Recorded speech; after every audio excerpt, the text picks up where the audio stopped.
Income tax assessments. I think this is something that is dreaded by a lot of business people.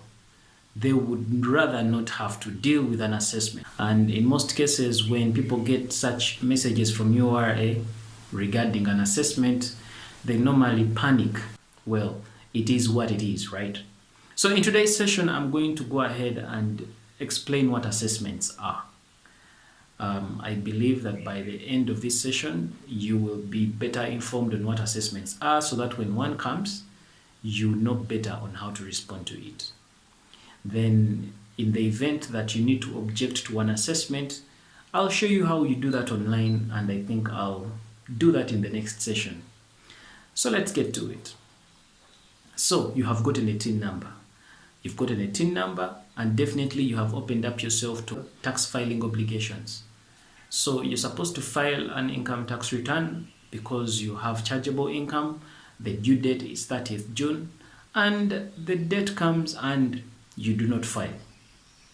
So remember, by law, you are obligated to file a tax return. If the due date for filing the return comes and you do not file a tax return, Uganda Revenue Authority will go ahead and issue what we call a default assessment. So a default assessment is an assessment that is issued to a taxpayer when they do not file a tax return. And so what happens in these default assessments is that URA is going to look at you, look at the kind of business you do, and it's going to relate you with maybe your colleagues with whom you are in the same kind of business, and it will issue an estimate. So the default assessment is really based on estimates. So in case you the due date for filing maybe an income tax return comes, it passes, you've not filed the return, the default assessment will come. It will come based on estimates, and either you can go ahead and pay the money that they have assessed you, or if you have reasonable grounds, you can go ahead and object to the assessment. So putting the default assessment aside, now let's talk about a person that goes ahead. This person knows that by 30th June, they're supposed to file a tax return. So they go and prepare their books, and then they go ahead and file the tax return. So now when you go ahead and file a tax return, that is what we call a self-assessment. A self-assessment is actually the act of uploading a return onto the URA portal. That is what we call the self-assessment. So when you declare your return to the URA, when you upload the return, what you've actually made is a self-assessment. So after the self-assessment is done, this self-assessment can either be satisfactory or it can mean not to be satisfactory. So who determines that? Both URA and you, the taxpayer, have the opportunity, or you can both determine whether the original return that you have uploaded or whether the self-assessment you have made is satisfactory. So let's talk about when this self-assessment you've made is not satisfactory to you, the taxpayer. If you're the taxpayer, you've made a self-assessment and you feel the assessment is not satisfactory, then you can go ahead and amend the tax return. Now, the act of amending the tax return is what we are calling an additional assessment. It means you, as a taxpayer, you have looked into the affairs of your self-assessment, the original return, and you feel it is not satisfactory, so you go ahead and amend it. That is an additional assessment. Now, it could happen the other way as well. You have made a self-assessment, and then URA reviews your return, and then it has reason to believe that the return that you have declared is not satisfactory. When URA looks into it and it has reason to believe that the return that you have declared is not satisfactory, then URA will issue what we call an additional assessment. That is the kind of additional assessment also that comes with penalties for maybe under declaring or for just information that is not satisfactory in the return.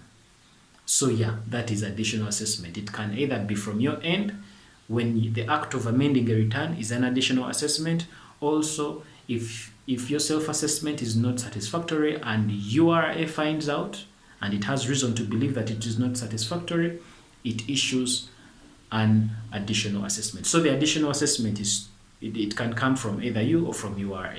So that's an additional assessment for you.